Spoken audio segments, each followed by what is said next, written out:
All right, you primitive screwheads, listen up. They're coming to get you, Barbara. I ate his liver with some fava beans and a nice Chianti. Here's Johnny. Vanity.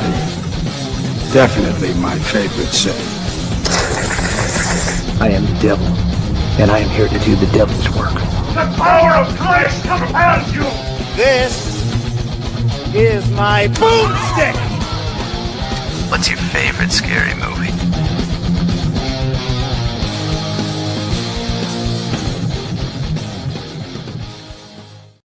What up, whoreheads, and welcome to Shiver, a horror movie podcast. We are your hosts. I'm Daniel DeBona. And I'm David Ulloa. And we are back. We are starting off our Eggers triple feature this week with The Witch. And gotta say, a lot of things have really lined up for this one to be great.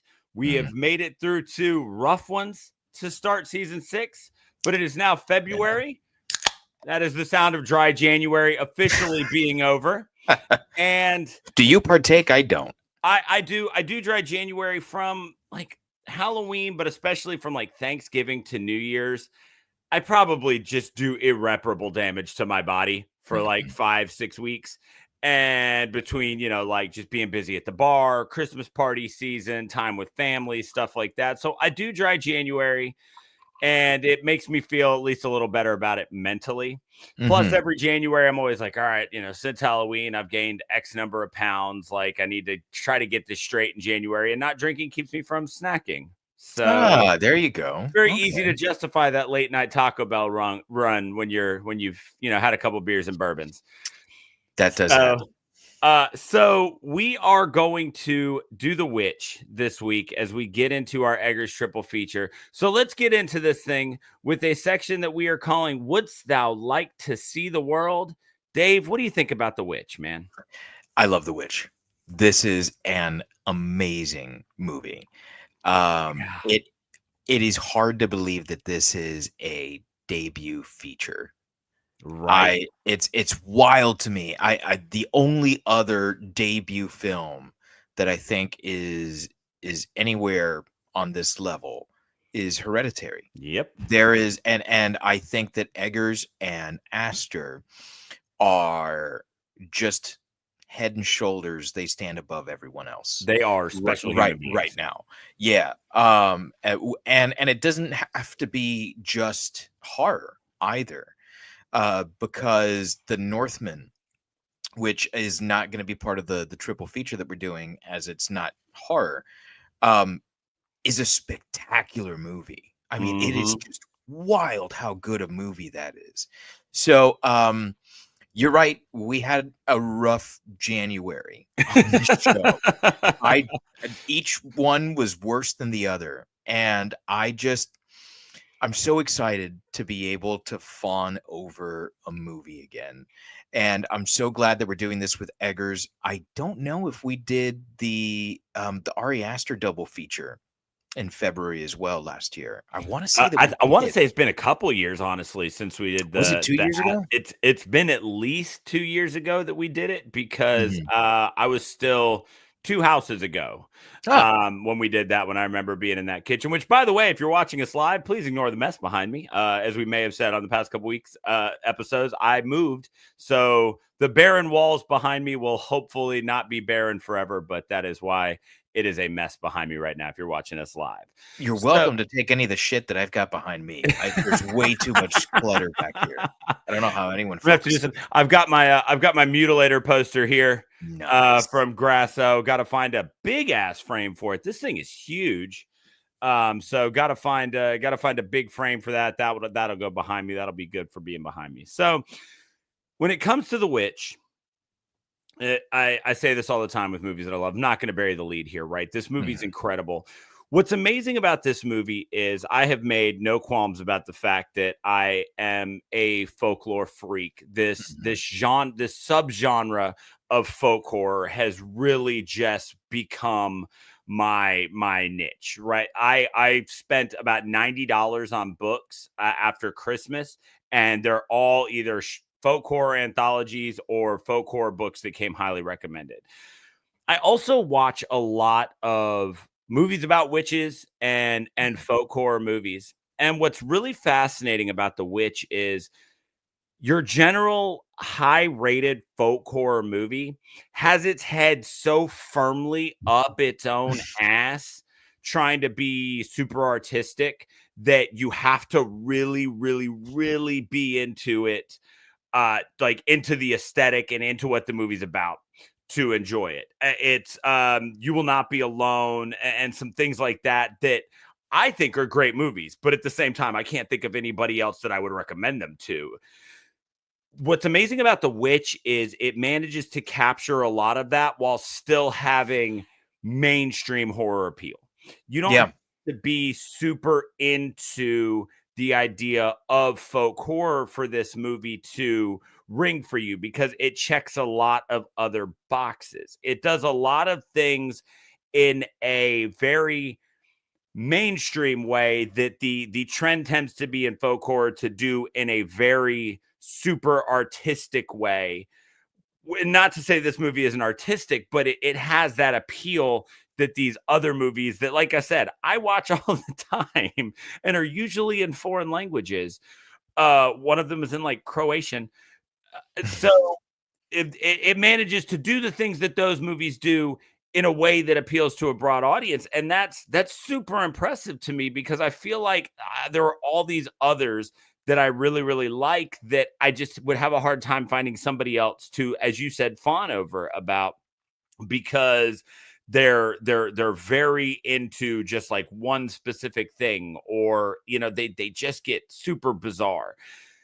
This one has got that mass appeal. There's something in here for everyone, and it does it without ever being jump out of your skin scary. This is one of those movies That's the where, thing, man. yeah, It this is one of those creeps up movies on you. where the word dreadful Mhm. applies. As in, the entire time you're watching this movie, you are full of dread, just desperately trying to figure out what's going on and what's happening. And I'll be honest with you, as many times as I've seen this movie, it never occurred to me until you just said it that this is Egger's debut. Like Mhm. I just never knew that. I've seen the others that we're gonna do, and I've seen the Northman. I just didn't realize this is where he started. I just kind of figured this is where he started with A24. Um, yeah, and I don't know that the rest of Hollywood knew this either, or if they did, I don't think they were consciously aware of it, because after he made literally his debut movie, he was told, "Hey, why don't you make Nosferatu?" Right. And he was like, "Whoa, pump the brakes. I've made one feature-length film, and you want me to tackle literally the beginnings of horror cinema." Right. Like, And so he put the brakes on that, and he progressed through all the other movies that we're going to be doing here. But man, I just you hit the nail on the head with that. There is nothing that jumps out at you in this movie. It's all just mounting tension and mounting dread, and then it explodes. And it's not like, are you familiar with the scientific theory, the Big Bounce? no. So it's very similar to the Big Bang, except that it postulates that after the bang, right, there's this huge expansion, and then everything comes back, and then little by little things start to kind of expand again, right? Kind of like a Huh. rubber band, right? Okay. Okay. So that's what this movie is like, except it never goes back to the amount of tension that it started at. There's always just a little bit less elasticity in that story.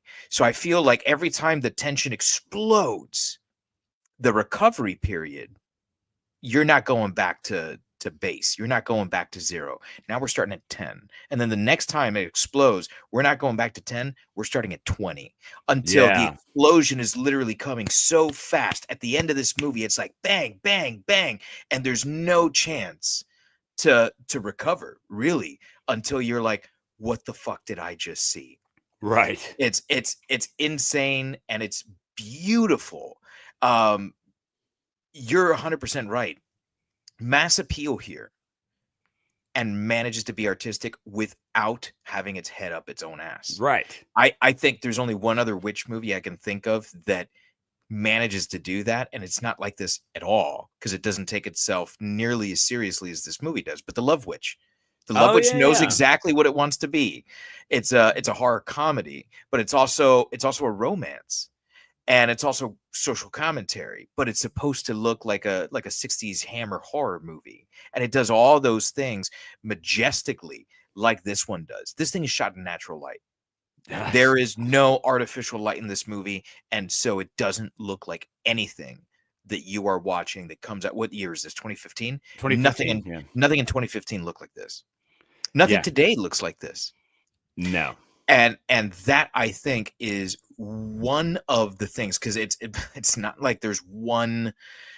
Eggers is not a one-trick pony. It's not like, hey, look, it's a period piece, and therefore it's a Robert Eggers movie. There's so much more than that. But we'll get to all that. So as we keep going, because otherwise I'm just going to sit here and talk, and I know you'll sit here and talk. Yeah. So in a section we're going to call family drama, family horror, the story of this is so incredibly simple, and yet through there the complexities of the plot unravel. So how does the story work for you as a lover of mythology? So this is such a great setup in this puritanical family getting, kind of exiled from their community for, as we come to find out, it seems to be it's because they're more puritanical than the rest of the society seemed to be. And so they made their concerns known and they were kicked out. And so it's, folk horror, it tends to fall on these same types of things, and it usually tends to be like, oh, person stumbles upon small town in the middle of nowhere or little cult village or whatever, think Midsommar. And so to set it up to where it's like, no, there's no town, there's no village, we're putting them in the woods and by themselves, is such a great setup, because that one little thing is the one thing that you need. I mean, this movie starts with family going to make it out on their own and ends with, oh God, a coven of witches and her family's dead, right? It's like that experiment of how you start with a regular size domino and by the end you're like toppling the wall of a house. It's that in movie form. So I love how it's such a simplistic concept. They're trying to make it out on their own. Baby goes missing. Pieces just keep falling into place. What's great about this movie is there's never any exposition. We're never told any sort of backstory about this legendary witch that lived in these woods. We're not, we watch it all unfold, like the people who, like the family that has moved into this farm that they've built in the middle of nowhere.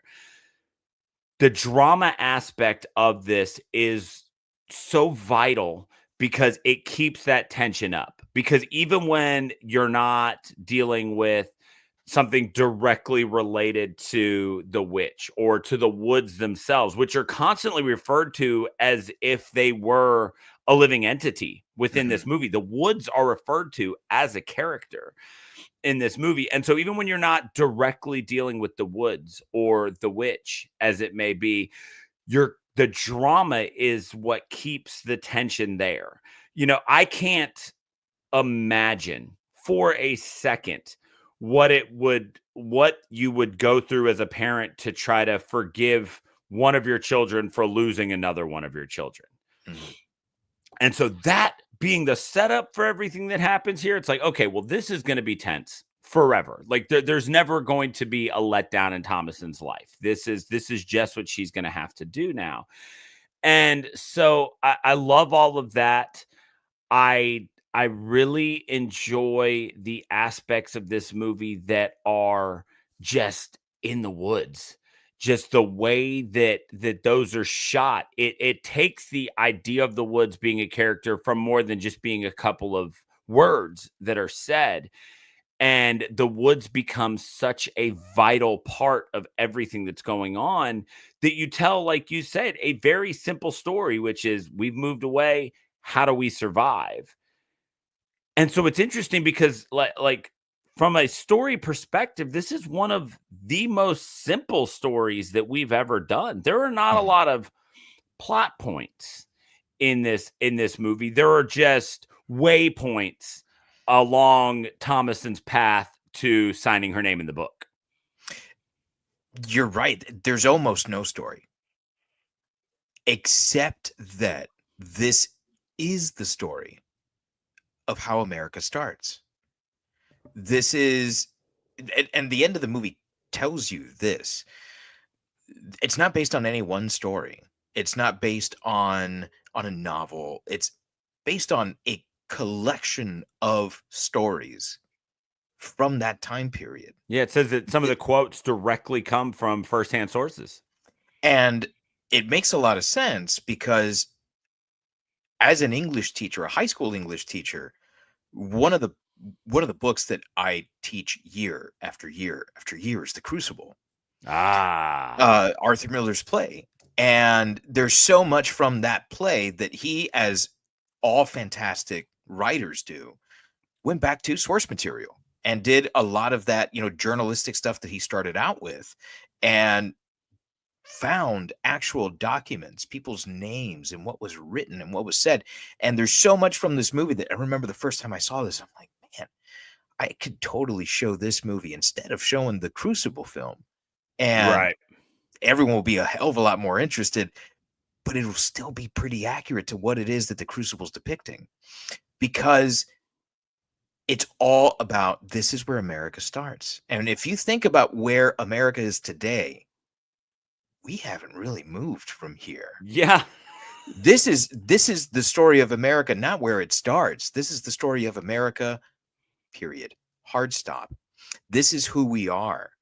The people who are constantly trying to one up the other person. You're this thing, I'm that and more. And more. Yep. I'm that and more. And one. Everything is one up. And that's how this starts. You're Christian? No, you're not. I'm Christian. You're not Christian enough for me. So I'm leaving. See you all later. I love that dynamic, because the moment you take away the town dynamic, the settlement dynamic, now you have an opportunity to really explore characters. And I feel like that is something that Eggers does really, really well, whether it's in this movie, or it's in The Lighthouse, or it's in The Northman, or it's in Nosferatu. He's exploring characters, because what ties us, the audience, to a story is a character. Think of the simplest movie you've ever seen. There's a really good chance that you connected with that movie because of a good character. Right. That's it, man. And it doesn't matter how complex the story is, how simple the story is. You can have a story that's wild, crazy, globetrotting, like a Raiders of the Lost Ark, and you connect because Indiana Jones is a great character, and you're allowed to connect to the story through that. And then you can have something as simple as, you killed my parents, I want to kill you. Conan the Barbarian. And you connect because it's such a great, Conan, but also any other fucking movie. Right. That thing just works because you connect with Conan. And that's what this movie does. It strips away everything, all the restraints, to allow us to look at what makes people people, because they don't really have names. These are all just biblical names, right? There's no last name. There's Never. Caleb. I went and looked that up today, because I was like, I'm going to refer to them as the something family during like my first thing. Then I was like, they never say. No, they never say. I've seen this movie twice within the last like 2 weeks, and they never say the name, because that's not what this is about. We are those people. We are them. And even though I think we are supposed to see the movie through Thomason's eyes, the fact that everyone is so well defined and so human, and you can understand the frustration that every single one of those characters goes through, makes it so that at some point in your life, you can identify with each and every one of these people. Because I'll tell you what, there's definitely been times in my life when I feel like William. Yeah. But I'm like, nothing I do fucking works. The only thing I can do is chop wood. I fucking love that scene. Oh, dude. When Thomason rips into him and she's like, that's why you chop so much wood. It's the only thing you can do. And it's like, wow, man. It's such a, number one, it's such an emasculating moment because it's like my daughter is telling me that I have failed her, that I failed my family. But on top of that, the symbolism of like the only thing you're good at is chopping up wood, right? Like the thing that makes you a man, do away with it. Right. That's Yeah. that's all you've done. In you deciding that your view of Christianity, your view of society was better than everyone else's, you've damned us. And it's such an amazing moment that can only happen if you strip the family of the community. We have to be isolated, which if you start thinking about like what the fuck has gone on in the last 2 weeks, it's all America isolating itself from the rest of the world. Yep. Pulling aid from, from other countries and saying, hey, if you're not from here, go the fuck away. It's all bringing it back to isolation. This is what happens when you isolate. When you take yourself and say, I'm the only one that matters, you die. Yeah.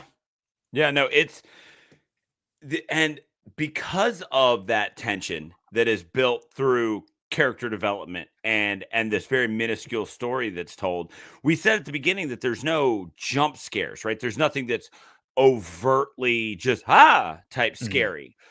But there are so many moments in this that are just absolutely terrifying. Oh yeah. The scene, so after they've lost the baby and the Caleb, the other son, not one of the twins, the mom has that moment where we see that she's full-blown bonkers, right? Like she's had enough. She's lost 2 children. Her grip on reality completely gone, and she sees Caleb holding Will and has an entire conversation with him, and you're like, okay, yeah, this is scary because I know they're both dead. But then it cuts back and it's just like her laughing maniacally while the crow is just tearing at her nipple because in her delusion she was nursing. Like that was painful to me. Like that is not just horror, that is terror. Like that is a deep in your soul kind of being scared, to be that distraught that your reality is shattered and that something that you look at, you're like, how does this woman not know that a crow is currently eating her nipple? And you're like, I can't imagine losing my grip on the real world to the point that I would imagine that is something else. Yeah. And but when you look at what led up to that bizarre scene with Caleb, which holy shit, like in the annals of movie history, things that are not scary but are scary. That scene where he wakes up with his jaw locked and the twins are kind of are getting mixed up in it, and he ends up kind of coughing up like the rotten apple. And that scene, man, that is the type of shit that doesn't give you wake up in the middle of the night nightmares. That's the type of thing that gives you, you're just living your life and you realize how bleak and awful things can be, like daymares, right? It's so crazy. And the way that scene ends with him kind of coming to and saying the prayer and then falling out, that shit is chilling. I love that scene so much. And this is my at least 6th time seeing this movie, and every time that scene gets me. That is my favorite scene in the whole movie. I think that it is some of the most amazing acting that you'll see in cinema. Like, not just horror, not just modern horror. Like, that's some of the best acting you'll ever see.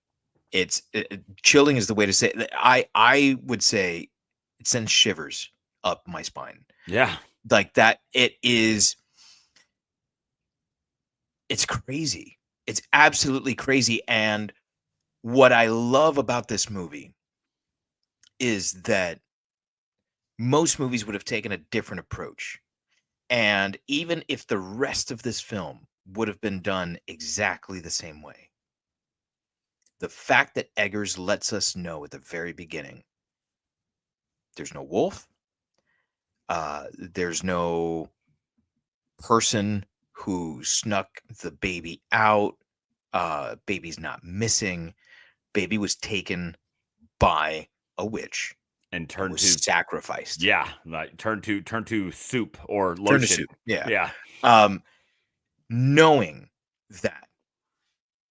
that takes away any sort of like, oh, but is it really happening? And that's not what this is about. No. This is about falling into insanity because you refuse to accept reality because you know better. Yeah. Because you know better. That's what this movie is about. So when he coughs up that apple and he's talking about how he thought he saw an apple tree somewhere out there, he probably did see an apple tree. Probably. It probably was shown to him by a witch unknowingly, because if the witch can turn into a crow, I'm almost certain we see the witch turn into an owl in that first scene, where the witch is kind of like looking out at the moon, and then the camera pulls back a little bit and it's not really a person anymore. So there's definitely shape-shifting that's happening here, and there's obviously shape-shifting because Black Phillip is in fact not just a goat. It's the fucking devil. Indeed. So like there's so much here that right from the beginning, I either buy into this thing that all of the folklore is right, or I don't, and then there's no point in watching this movie. But that's something that I think Eggers does really, really well, is he establishes what the rules we're playing by are right away. Vampires are real. Right. There's Count Orlok. Right. Sea monsters are real. Don't kill the fucking seagulls, because there's shit that's gonna happen. Right. There's always an establishment of what the rules are right at the beginning. And then all of the mythology, all of the folklore is explored to its fullest extent. And that scene with Caleb is the pinnacle. It is the peak. It is the climax. I know that there's more in this movie. And like, I absolutely love the scene where she kills her mother. Oh, it's a brutal and terribly sad scene. But for me, it's really about that scene with Caleb. There's a rawness to it. There's a realness to it that I don't think is replicated in any other movie that I can think of, except the movies of Ari Aster. Like, that's it. and it's because in that scene, the characters are presented with what we are given at the very beginning of the movie. We see the witch from the jump. We know exactly what's going on, but that is the turning point in the movie where there are no other options. There is nothing else that could have made this happen except for black magic or witchcraft. That's the only way this goes down. We've been all through these woods. We know there's no apples. We haven't seen an apple since England, they say at one point. So that is the scene where the family, the parents especially, have to come to grips with everything that's happened to this point. And so, like you said, it makes it so raw, because we've been sitting there the whole time like, yeah, we know there's no wolf. We know exactly what's happening. But that's the scene where they learn, okay, options, if wolf is option A, options A, C, D, and E are now off the table. Like, all that's left is witch. The kids were right. Yeah. Maybe the goat's talking. everything's out the window now. We need to figure this out. And one of the things about this movie that's so good is so often when you watch a movie that's some sort of period piece, dialect can really get in the way of enjoying the movie if it feels forced, or if it feels like they're trying to do it a certain way and it's just not working. The way that this thing was written, which we find out, like you said at the end of the movie, a lot of these things are direct quotes. So there was a basis for how this is done, but the way this movie is written, the way that everybody talks, not only doesn't take away from the movie, but it's a vital part of it. It really lends to the immersion that you get. You feel isolated with this family, even though from the jump you're given exactly what's going on. You feel every bit of stress and strain that they're going through. You feel like you've been placed in this colonial time because it never feels forced, which I thought was super impressive. So I really enjoyed that.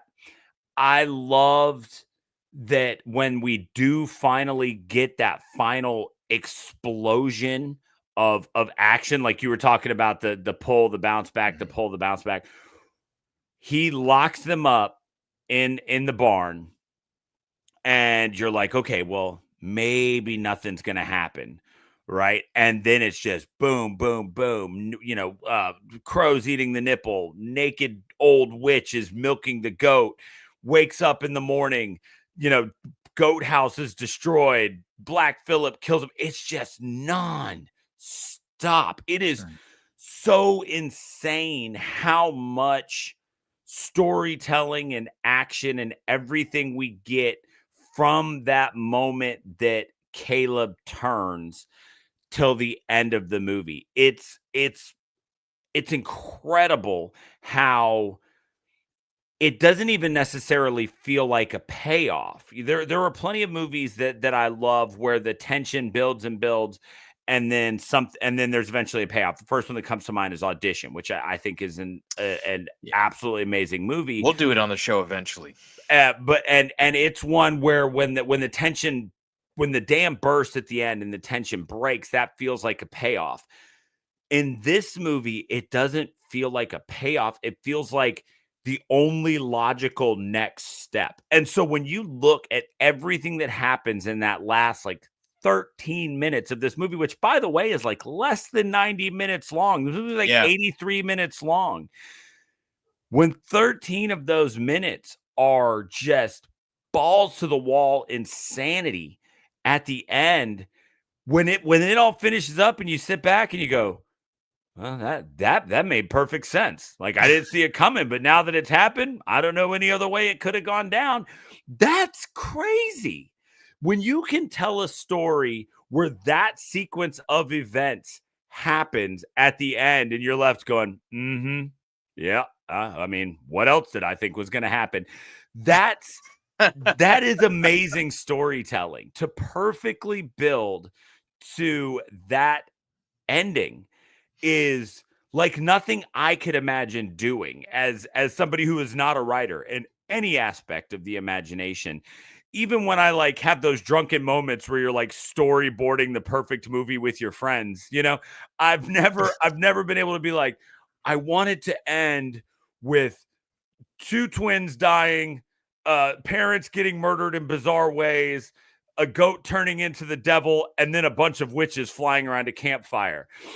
And then been like, there's got to be a logical way to get here where people don't think I've jumped the shark. That is next level storytelling. When the movie ends with a bunch of witches literally floating into the air, and you're still going, tracks. Yep.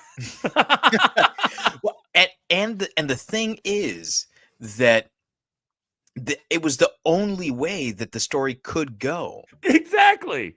Because I remember watching this movie for the first time right around the point where Thomason is hearing Catherine and William talk about basically selling her off to some other family. I was like, you know what? Today, I know many people who grew up in exorbitantly religious households, and their response to their parents trying to control them and have them walk in their footsteps was to go the exact opposite way. When she walks out of the house after it's all said and done, she could have very easily walked into town Yeah. and been like, hey, tragedy has struck, and I need a home. So I'll work, I'll marry, I'll do whatever. But she has just seen where religious extremism ends. Yeah. And she finds a deal with the devil preferable to going back to that. And I was like, that's exactly where this story ends. I've seen this story play out 1,000,000 times at Hot Topic. It happens all the goddamn time. I bought a shirt that says "fuck you." Yeah. And then I wore it to the My Chem concert. That is the only way that the story could end. It's the only way the story could end. I remember watching this movie and thinking, if this doesn't end with her writing in the devil's book, then I was cheated from the Yeah. ending that Thomason deserves. And I remember thinking at the end of the movie, does she really deserve this? Because it is treated as evil in the film. Right. It's not a question of like, well, is good good, is bad bad. Like, no, there's good and there's bad, but we never see good. We only ever see bad. Right. Is this family that she's chosen now going to be any better than the family that she left? I don't know, but I know that she chose it this time. And that is a powerful, powerful statement when the mother who just tried to strangle her daughter to death is accusing the daughter of coming onto her brother, of then later wanting to come on to the father. Now, this woman who has been covered up from head to toe the entire film is completely free. And here are all these other women who are completely free and can see the world and can taste butter and can live deliciously. That is, if that's not empowering, I don't know what is. Too much of a good thing is bad for you, right? Your Right. liver will tell you that. But what I do know is that it's an awful lot of fun to ruin your liver. Yeah.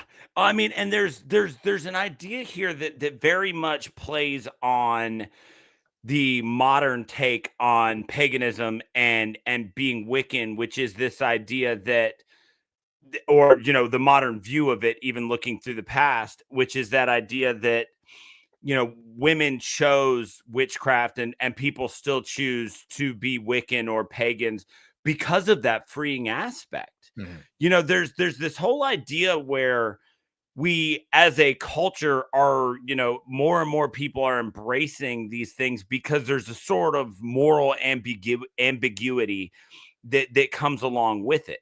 When we're first shown the witch in this movie, we're shown this disgusting crone who has obviously just murdered a baby and turned it into moisturizer. And we're like, oh God, witches are so bad. This is going to be a very, very dark, evil thing. And then by the end, you see this idea of, well, okay, yeah, that one witch killed a baby, but look at the position that this girl was put into, and then presented with this idea that is so counterintuitive of everything she's ever been taught. This idea that you can be free. She's watched a relationship where her mother has been nothing but subservient to her father. And, like that when they get into it and he is obviously in the wrong about a couple of things and she smacks the taste out of her mouth, immediately falls back into this place of cloistering within herself and finding sin in what she did. instead of there, being a rationale, a logic to how she got to that point and how he caused that. So she's watching all of this play out, and you're right. She eventually chooses this idea of signing over her life and soul to Satan rather than be part of what she has just come to accept as society. When it comes to America, this idea of in colonial America, witchcraft was one of the first kind of counterculture movements, even though it was forced upon people, and then as all things are, eventually politicized, and it's like, oh, we need your land, you're a witch. Not making that up. Go read what actually happened in Salem. But it was the idea that there were women who were freeing themselves from what society had become, which was essentially the idea of America, right? It was this idea that as a people we were going to be free of tyranny. It's on the flag and everything. So so when you I love that it starts off with this idea of big bad evil witch, and then ends with, yeah, but I get it. I love that it gives us both of that, because while yes, it's 100% undeniably a fact that it is evil to kill a baby and use it to exfoliate 100 years from your body, right? We can definitely say that. That's black and white. But then when you push past the baby killing aspect, you get into this really weird idea of how do you fall into that? And was it an empowering thing? So I really did love that take on it. There's another thing to the baby killing here that I think is important. The witch kills the baby in the moment, but the parents kill the baby for an eternity. The conversations that they have about what is going on with was it Samuel? Is that the name of the baby? Will? I think the baby. Oh no, Samuel. You're right. It was Samuel. Samuel. Yeah. Will's the dad. William's the dad. Yeah. Every conversation they have is that the baby was not baptized. The baby was born with original sin. Therefore, the baby's in hell for an eternity. That baby is dying every day. His soul dies every day. Right? That's the vision of hell. That's the version of hell that exists for the Puritan. Is it's almost like Sisyphus. Every day you wake up and you're in hell, and that's the worst thing that could possibly happen to you. They do that to him. They choose that life for him, and they choose it for Caleb too, because Caleb's like, but what about me? What's going to happen to me? I was born with original sin. There's no good in this movie. No, there really isn't. That's what's so strange. There is no good. There is only oppression or choice. And since we see this movie through Thomason's eyes, the choice is not a good one. But choosing anything is better than the thing that was chosen for you. Yeah. Because I remember years ago thinking, why didn't she just go back to town? And I think I get it now, so many years later, reading up more on, on feminism and having conversations with my wife about like that sort of thing. Like, I want to know, like, teach me so that I have an understanding of this. She can't go back to town. If she does, I hate this movie. Right. It needs to end with her damning herself to an eternity of being a witch, because the witches that we see there at the end are young and they're beautiful and they're free. Eventually they end up as the old crone, killing babies to stay alive. For how long? We don't see what happens to the twins. but it's enough to distract William so that Black Phillip can come and murder him. Right. But it's no good will come from her decision, but it is her decision. Right. And so, speaking of Thomason and her decision, we could continue to just talk about how incredible this story is, but Yeah. we do need to move forward at some point. So, in a section we're calling Puritans and Settlers, we've used the phrase economy of characters before, and there are very few movies where we've used that phrase where it applies more than this movie, as there are only 3 adults in this movie that matter. So, I mean, there are not too many here, but let's get into the characters. And I mean, how everybody's performance sells this story that is not a story. We've already spoken about Harvey Scrimshaw as Caleb, and we talked quite a bit about the scene that I thought had the best acting in the whole movie. So I'm not going to reiterate that. The first person I'm going to mention has literally 4 lines of dialogue in the entire movie. And they are the lines of dialogue that I think most people remember about this movie. And it's Daniel Malick as Black Phillip. Yeah. I remember, I'm getting goosebumps just thinking about it. I remember watching the trailer to this movie and just hearing those words, "Wouldst thou like to live deliciously?" Like, fuck. Yeah. That is the scariest thing that anyone can ever offer you. I'm offering you the world. Would you like to see? And he says that, would you like to see the world? I don't know what this guy looks like. I mean, I do, because I'm looking at it here, and he played Black Phillip as well, but we never really see his face. This is one of the scariest characters in all of horror to me, because with so few lines of dialogue and less screen time than Darth Vader in Empire Strikes Back, which we covered in a previous episode, he's able to absolutely terrify me. And every time you go back to this movie, you keep remembering that. Like, fuck, that's him. That's him. He's there. He's watching over everything. God, what a fucking performance, man. And I know it's one scene, but fuck. But that is a combination of his incredible voice through that scene and the way it's shot, where you see the goat hoof, and then you see the boot, and then he's just perfectly kind of glides into that shadow behind her, and that hand comes around when she's like, I don't know how to write my name. He says, well, I'll guide your hand. Just, oh God, yeah, there's mine. It's what's amazing about his performance, and those, 4 or 5 lines of dialogue that he gets are exactly what you said, which is, it's 100% what you remember. Like I said, I'm on my at least 6th time of seeing this movie, and every time I always forget that all of the Black Phillip stuff happens, all the dialogue happens in that one scene at the end. It's not peppered throughout where you're wondering what this voice is that she's hearing. Is it really the goat? Blah, blah, blah. No, it's at the end when you know it's him, and it's right there.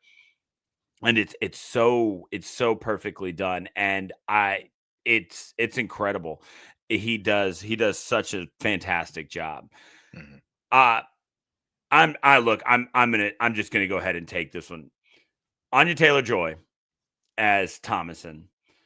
All right, so let me just get this part out of the way. So, like, if there's like a Mount Rushmore of like current actresses that I think are just some of the most beautiful women, not only in Hollywood, but to have ever graced this earth, right? And we're looking at current people, like, she is right up there. I mean, she's absolutely vying for one of those spots. She's there with Ana de Armas and all of that. I mean, she is just drop dead gorgeous. Okay, so there we go. That part's out of the way. The performance that she gives here is so mesmerizing. Not just because of the fact that she is 100% committed to this role. But just this idea of watching this girl see all of this stuff and then still spend a majority of her time trying to do right by her religion and by her family. There is an almost innocuous line in this movie that gets me every single time. And it's when Caleb is missing before she finds him in the rain. And she's so devoted to family and to not selling out anybody that she won't tell them why her and Caleb left the farm. And the mother's saying, well, just tell me, like, if you don't want me to be upset with you, just tell me what's going on. And she just looks her mother in the eyes and says, let me find favor in your eyes, because that's all she wants. Yeah. Because of this extreme puritanical upbringing that she's had, the only goal in her life is to please her parents, is to be a child worthy of her parents' love and therefore of their God's love. Mm-hmm. And so she knows that if she tells why she was gone with Caleb, she sold out her dad. She knows that also if she says why she was gone with Caleb, that she's broken a promise to him. And she knows that there's no way that she can please her mother without destroying something as related to one of those others. So all that's left is for her to try to plead with her mother, to beg for her to find something in her humanity, to understand the position that she's in. Mm-hmm. That one line shows the absolute rock and hard place that Thomason is stuck in right there. Because this is an absolute no-win situation for her. She cannot please everyone in her family in that moment unless one of them is willing to find some grace in what she's doing. So she tries to appeal to that part of her mother. That line gets me every time, especially when coupled with the performance that Joy is giving us, where she's just kind of cowered in the corner. She's crying. She's been lost in the woods all day, knocked unconscious by, getting thrown off a horse. And she's literally cowering in a corner, just shaking with, I didn't realize, only natural light, just knowing that in that moment, I could tell the only light in the room was that fireplace lighting her up. That was the moment where I was like, Anya Taylor-Joy is really reaching into something here for this performance. There's something about the way that she nails puritanical daughter in this that has sold me on her as an actress for going on, 9 or 10 years now since the first time I saw this movie. She's gone on to do other things that I think are incredible, not the least of which, even though the movie's not great, playing magic in New Mutants, where she looks like she stepped straight off the pages of the comic book. Yeah, I love perfectly that. cast.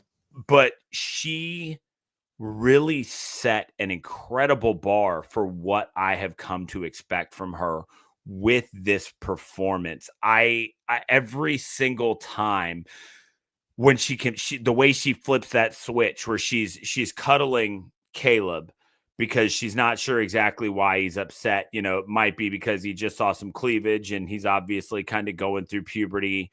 Right. But then the way she flips that switch and she tells that story about how she is the witch of the wood to just make the twins shut the fuck up because children that age never do. And she's like, you know what? The only way to win here is to scare you into running away. And she goes from this loving sister in this maternal role to this just outwardly horrible big sibling moment. That's something that we've all done to little siblings. If you have them, you've told them awful things because you're just sick of their faces and hearing them talk. And the way that she, every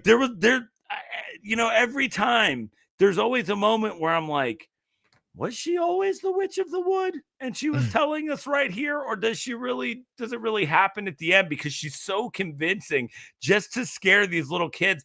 I love it. I love it so much. She was incredible in this role. And I think more people are aware of the fact that this is Robert Eggers' debut. This is Anya Taylor-Joy's debut. Yeah. This is her coming out to the world and saying, hey, fuck around and find out. You're going to find out about me. What a wild performance. She's got another one of those instances, can I find favor in your eyes lines. Her mother's literally strangling her. And what she says is, I love you. Yeah. Like, you are, with like tears in her eyes, because she knows what it is that she's going to have to do. She's hoping she doesn't have to do it. She reaches for that spade and hangs on to it before she doesn't immediately go to stop her mother. And what you would expect from someone after they've just had to kill someone in self-defense is like, this person has slumped onto your body. Get this person off of you. That's not what she does at all. She hugs her.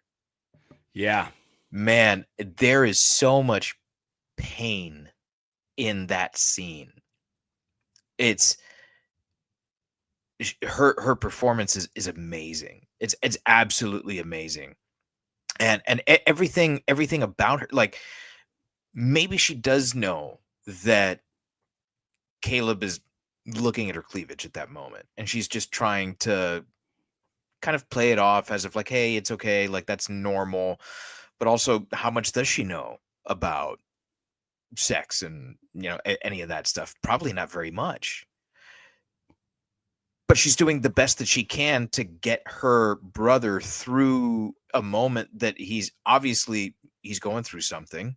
She knows that he's going through something, even if she doesn't understand what it is. And all she does is try to comfort him. What to me seems like really, really interesting is how we never see her be warm with the twins. You beasts. Never. Yeah. And I wonder if it's the age.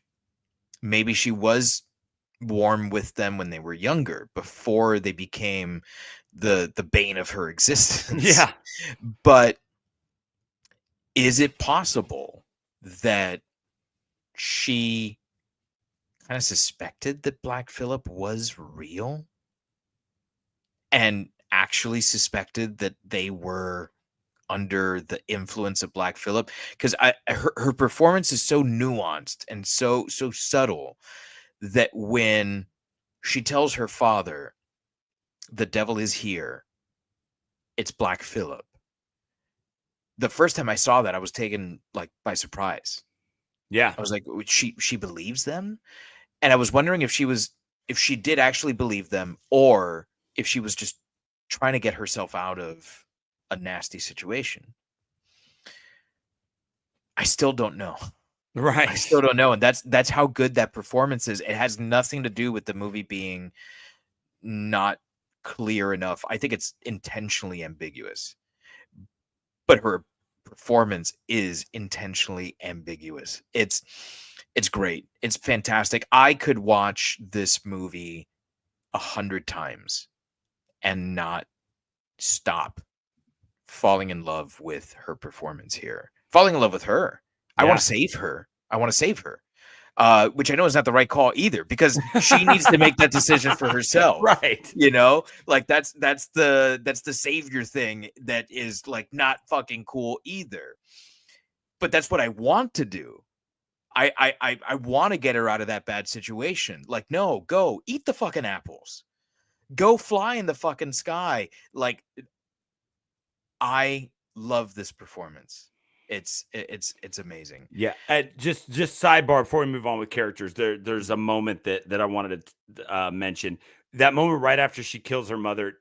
So finding out that this is Edgar's debut, it makes me realize that this is where one of his keystone things kind of gets established. So when you think about certain directors and certain shots that you're always going to find, when she very first kills her mother, and there's just that shot that it could be a picture, just nothing moves, camera's way back.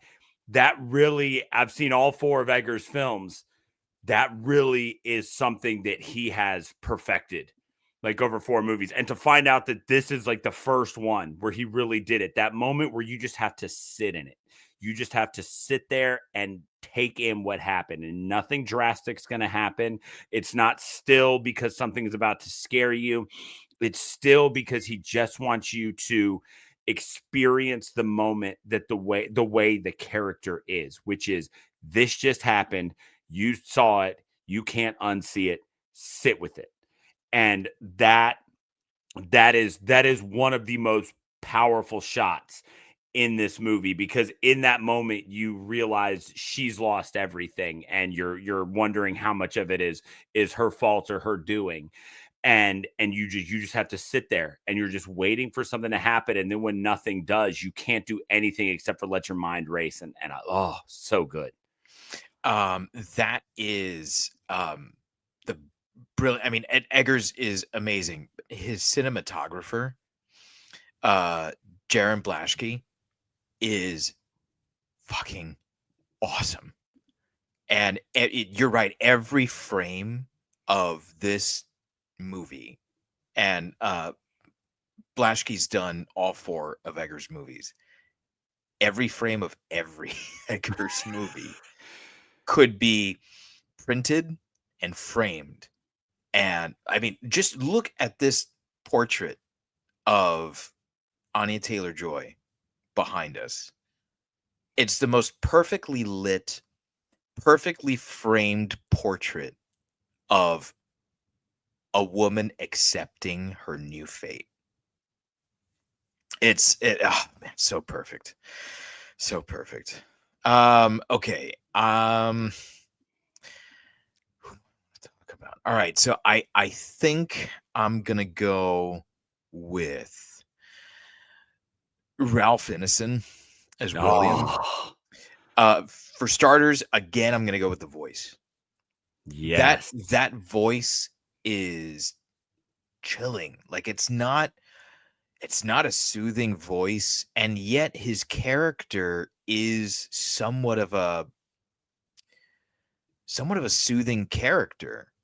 He's the only one that ever attempts to kind of calm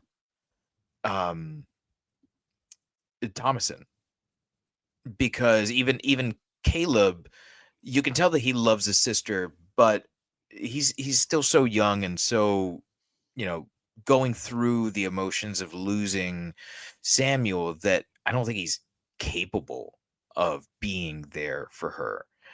And yet he's so much not a man that he allows her to suffer for what it is that he does. Not just leaving the community and going to the farm, but that, yeah, I'm the one who took your silver cup thing. And it's not just about the way the character is written, because obviously as a plot point, like, that is baked into this movie. He's so good. It's a weird thing to say. He's so good at emasculating himself. Yeah. He finds a way to make himself look weak. And that's something that most men wouldn't want to look like. And yet, like, physically, he's an imposing dude. Like, he's in really great shape. And he's got this sexy fucking voice, Yeah. So, like, it's like, dude, you're the fucking man. And yet, all he can do is chop wood. And we see that frustration in him, where, like, he tries to hold it together for his family, but we also see the fear in his eyes, the fear of Catherine.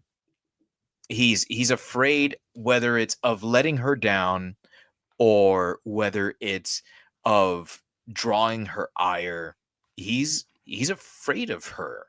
That's not an equal partnership.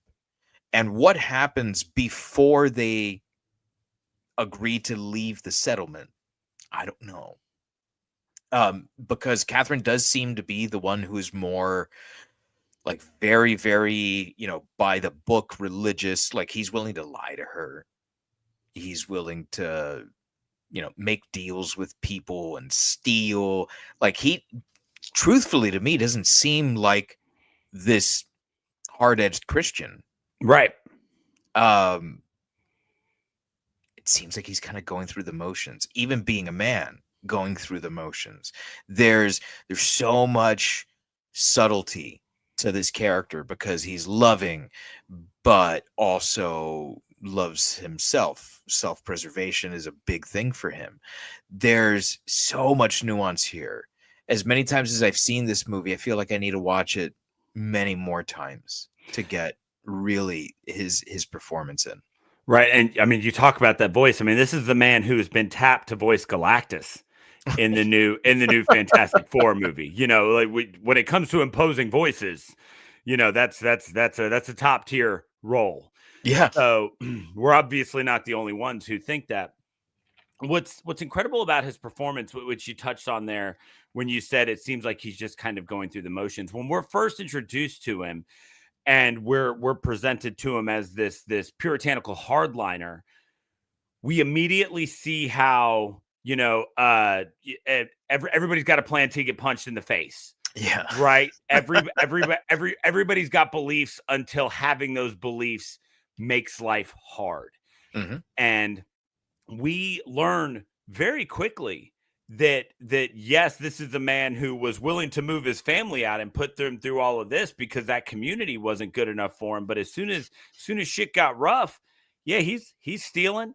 He's bartering. He's doing all these. He's lying. He's doing all of these things that we can only assume are lesser than the problems that he had with the community, because I think it's pretty safe to assume that if you were living in a community where people were constantly lying and stealing, then it would just be, a societal thing to be like, you know what, you're right. Don't leave. Let's fix this. Mm-hmm. Maybe. I don't know. Doesn't seem to be the plan these days. However, it's interesting to see this performance that he gives us as this guy who continues to raise his family one way while doing what he feels he has to do, right? We get this very torn thing from him of what is more important to me, being a father and a provider, or being a religious, high bar for my family to live up to. And so what does he do? He chops wood because he's damn good at it. When he like the first time, like we see him chopping wood a lot in the movie, there's a lot going on. So if it's your first time viewing this, you might not have noticed when he dies, there is a solid 1.5 years worth of firewood that falls on top of him. That is a ridiculous amount of chopped firewood, which really sells the idea that that's all he's good at. So they couldn't have been there more than just a couple of months. Right. Because the baby was born there. Yeah. And I mean, and she's talking to Caleb about memories of England. He's not that old. So if they, had the time to come over, live in this other community, decide to leave, go somewhere else, this situation that we're in now could not have been a long-standing thing. And there's a ridiculous amount of firewood there. And so we get this really torn and tortured guy out of Ralph Ineson that's amazing. He did such a great job. I mean, even when he has like dragging Thomason around and talking to her, we still get that moment where he's like, we can fix this. Just tell me you're a witch. Just tell me. And you get that thing that everybody's parents have done at some point where it's like, look, whatever's going on, we can fix it together, but I can't do it if you're lying to me, right? Every teenager has had that moment with their parents where something's gone horribly wrong and you don't want to tell them, or maybe nothing has on your part, but they don't quite believe it. We get that really soft version of him. Mm-hmm. And then at the same time, you know, you look at, he's like out having godly time with his son, hunting in the woods, but it's tempered with this idea of, look, I'd love to tell you that your baby brother's in Jesus's arms, but just can't do it, man. Mm-hmm. You know, it's like, dude, where do you lie in all of this? Like, what is your deal? Are you really great with your kids? Are you that devout to your religion? Like, find something. But he never does. And that makes the character even more incredible because we're just constantly seeing these other sides of him. And just FYI, if you've not watched The Green Knight, Innocent fucking kills it in that movie too. Just Oh, no, I haven't seen it. Oh, dude is an incredible actor. So yeah, that's a really good one. You know, I mean, the mom, she plays her part, right? We get Kate Dickey as the mom. What's really interesting about the performance that she gives there is we never really get a chance to see her in a way, in any sort of normal light. You know, by the time she's given any dialogue, she's already wrecked emotionally and mentally because her child is gone. And so it's interesting when there's no baseline to see the performance that you're given with a character, when there's no control group here to compare what she does in her performance to in dealing with that grief. That being said, you mentioned earlier this descent into madness that we get. She is the one who embodies that, to go from being just this woman who is willing to, well, not necessarily willing, but has to, because of the times, follow her husband into the woods to just live this life, to one who is willing to choke out her daughter and call her a slut. Yeah. There's a lot of ground to cover between those two things, and she really does it in the 83 minutes that she's presented to. Yeah. So a lot of ground to cover. Yeah, so we really do get a dynamic performance out of her. It's just unfortunate. It's almost unfortunate in a way that we never get to see her be anything but on an 11. You know, she's just always cranked way up. But I do love when they're looking for Caleb and they're having their entire back and forth. And she grabs Will and she's like, you know, you cannot escape the woods. You can't go out there at night.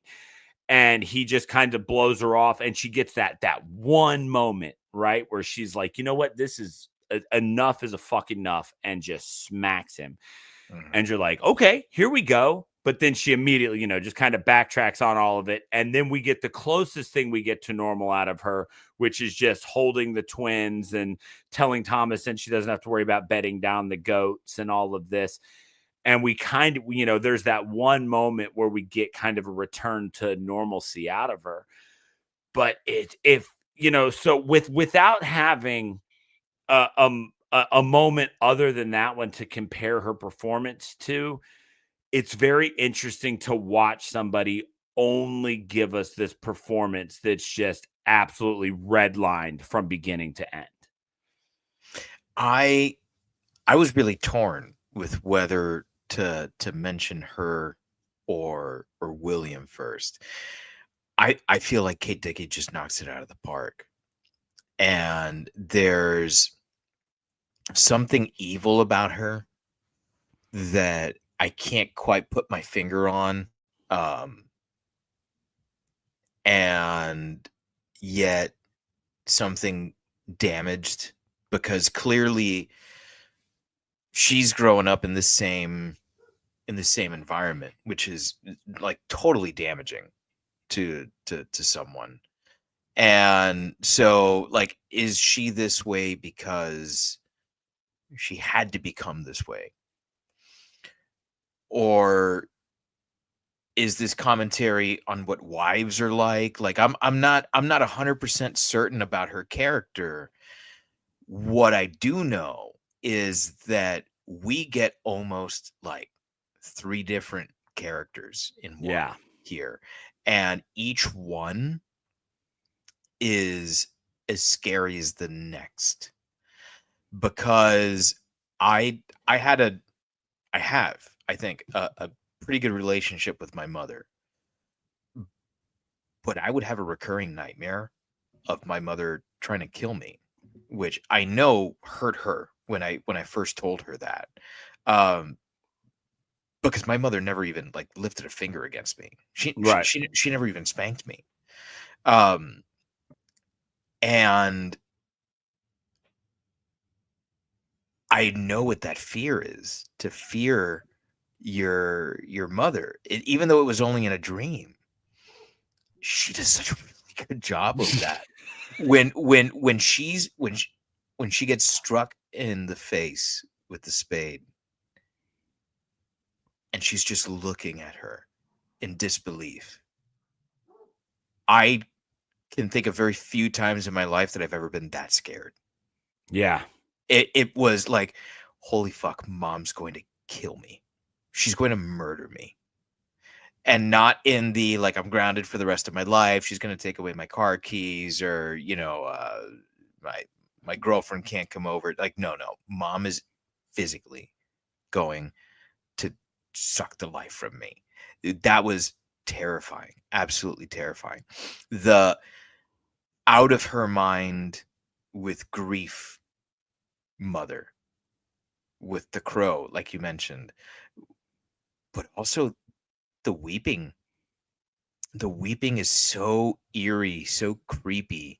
It's not comforting. It's not at all. To me, it doesn't sound like someone grieving the loss of a child. It sounds like someone grieving their loss of life. Like they know they're dying. And we kind of get more into that as the movie goes, where she's like, this ground is rotted. We've damned ourselves. She's a woman who's lost everything. Even before she loses her first child, she's a woman who's lost everything.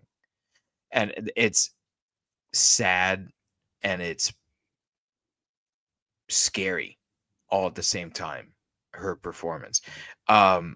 This is one that definitely has grown on me. The more that I've watched it, her performance has definitely grown on me. I'm glad that she's not in more of the movie, because I feel like the more I watch this, the more scared I am of her as the movie goes.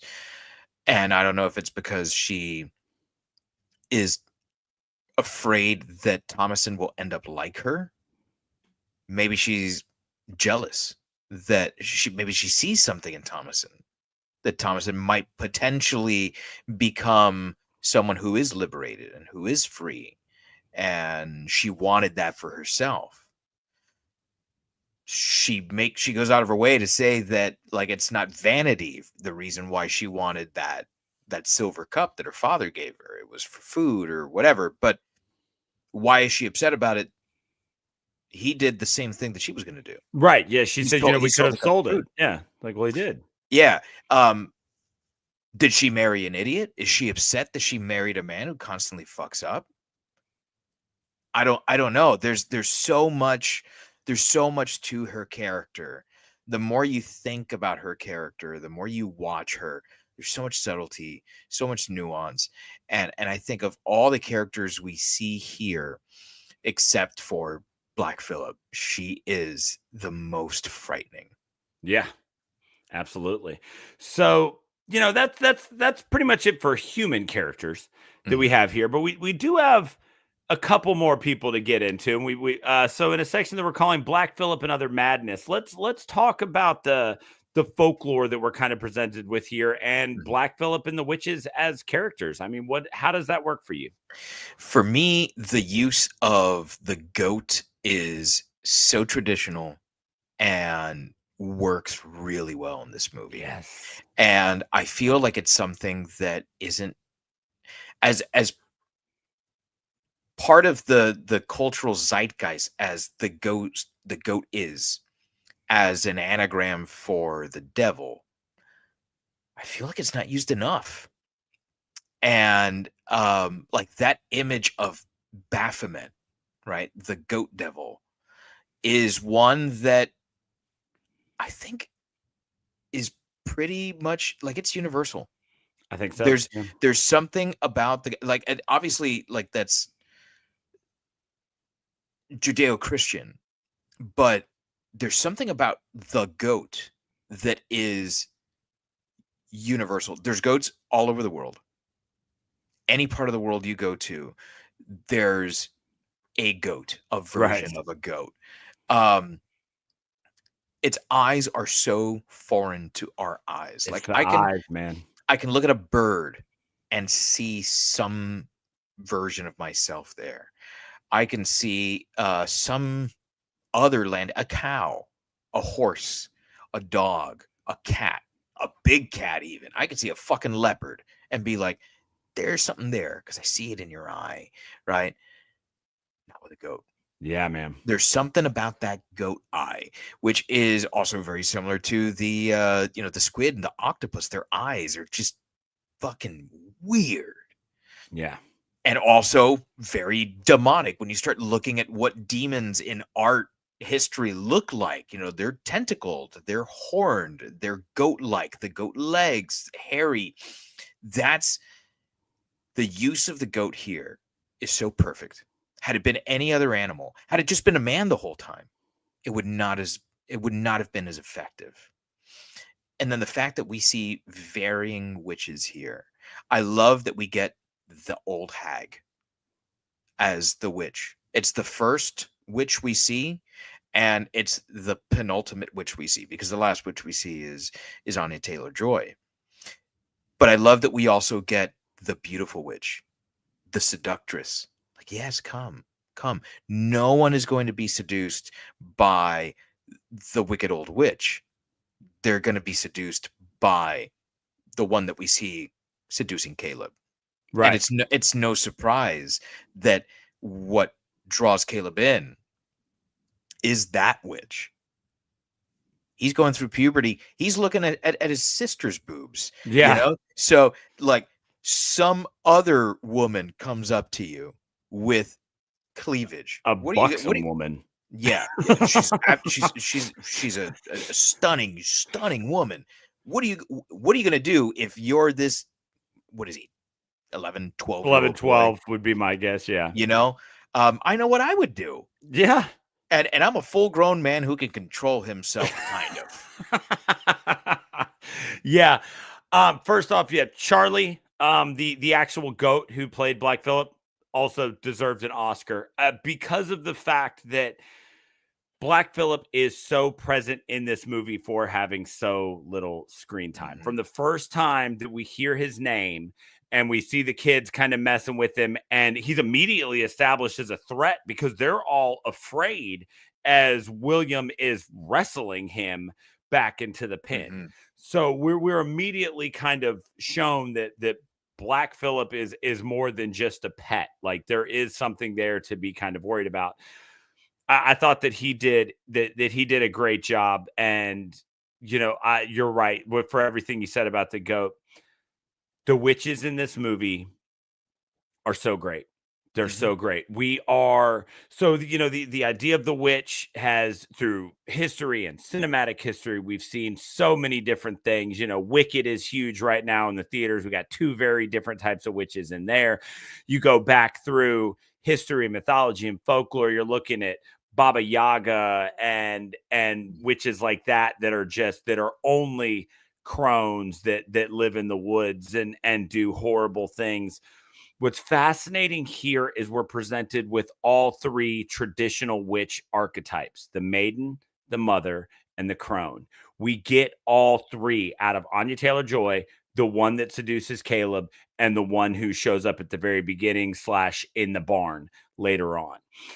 We get a variety, an assortment of witches here, all of which are hard rooted in folklore. And as established 2 weeks ago, if you're going to do these things, do them right. And they absolutely did it right. Yes, we see these witches flying. That's fine. Other than that, every bit of supernatural ability they have is all very subtle. Did she shapeshift? Maybe, maybe not. You know, is the baby soup gonna actually do anything? We're never 100% sure, but they all got there the same way, which was signing the book.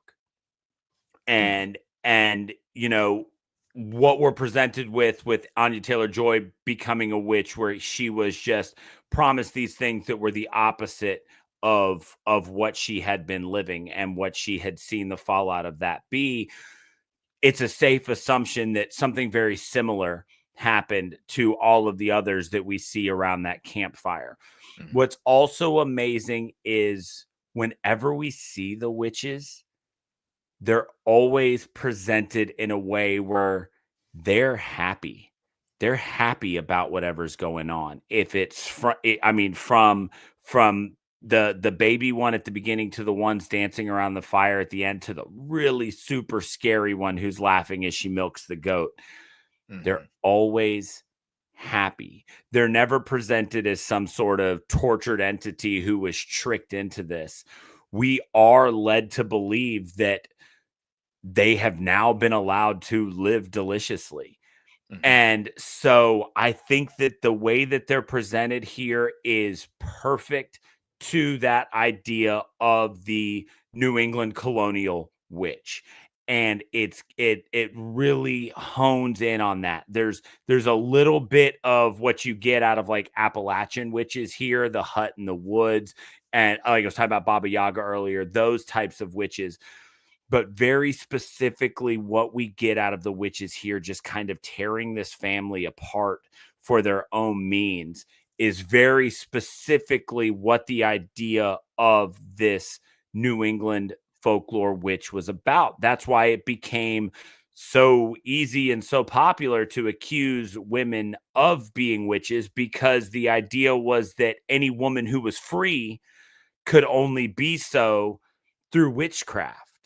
And so all of their witch folklore is based around this idea of women who have freed themselves from the constructs of society, which is, the thin thread that holds us all together. And so they created this idea of witches fighting back against that, which, like we said at the top, creates a very interesting scenario, because if it's evil fighting evil, then who's most evil?